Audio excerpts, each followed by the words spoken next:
Hey, what's up guys? Lone Camper here. So today what I'm going to be showing you how to do is how to remove sealing products like Flex Seal and Leak Stopper off of your camper. So what I did was put Leak Stopper as well as the reinforcing fabric and then another layer of Leak Stopper on top of this crack in the RV. I was trying to leak proof.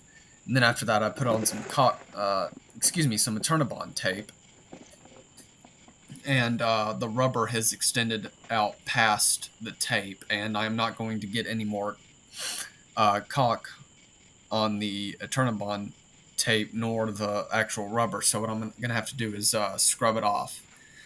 Uh, what I used for this was odorless mineral spirits, bleach, a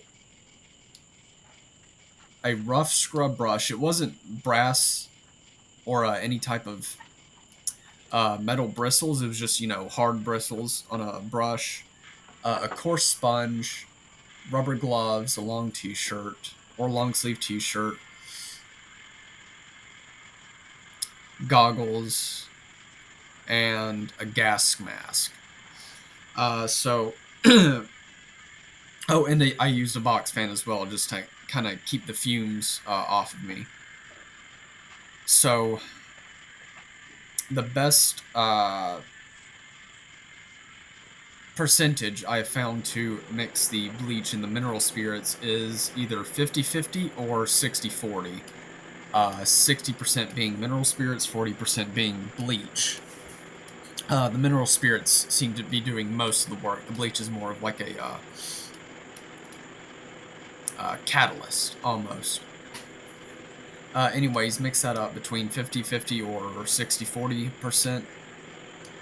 And then I have found it easiest to take the coarse sponge, let it soak in the chemicals for a minute, and then kind of gently wipe down the area I'm going to be scrubbing.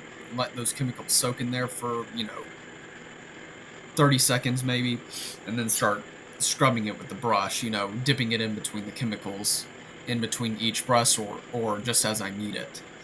I found that when brushing, it's when you're first starting, before all the chemicals, start to dissolve and liquefy it, is to use it in a vertical motion, brushing up and down very hard. And then as it gets easier to remove, or, the thicker portions of it come off, then go to more tight, firm circular motion.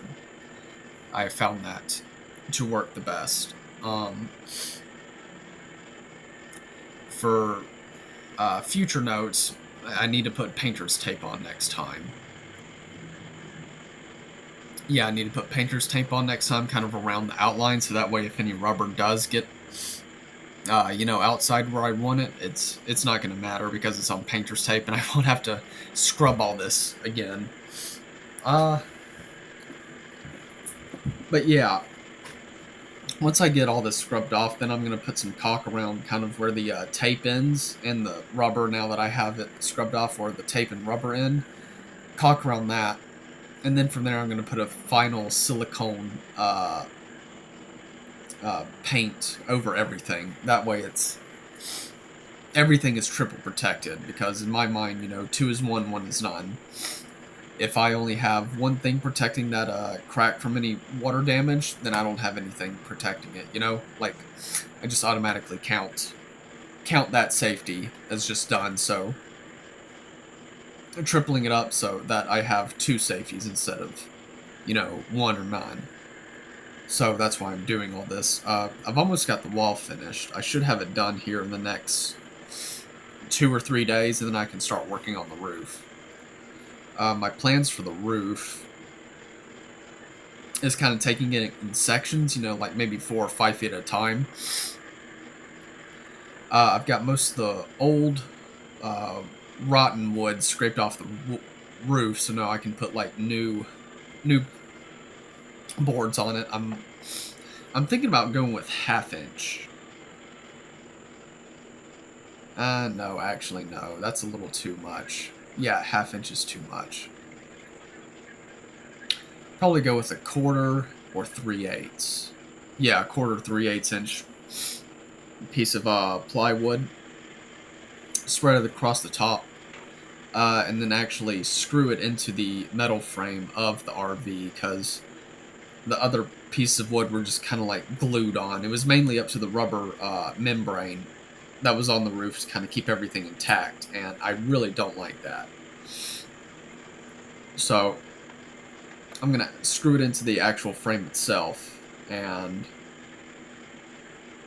from there, start filling in gaps with caulk, put some Turnabond tape on it, and from there, I'm going to start putting on a very thick silicone paint layer instead of a rubber membrane. I don't like the rubber membrane. It can suck my ass.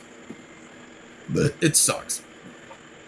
So I saw some other stuff on YouTube with people using I can't remember what paint it's called. I'll have to look it up again, but some silicone paint you can put on the roof that's supposed to protect it for like 20 years or something. It's ridiculous, which is really what I need. This the goal of this is to make the exterior as maintenance free as possible. Oh, and all the aforementioned products you will need, you know, mineral spirits, bleach, gloves, stuff like that. You can find that at either Walmart or your local Marvin's. So you don't really need to buy anything offline. You can just run to town real quick. But yeah, that pretty much wraps up this episode. If you want to know how I put the leak stopper on or what that looks like, check out the, let's see, day 15 playlist I made. I'll try and link it in the description, but if I don't manage, it's in day 15 playlist. All right, thanks guys. Catch you around.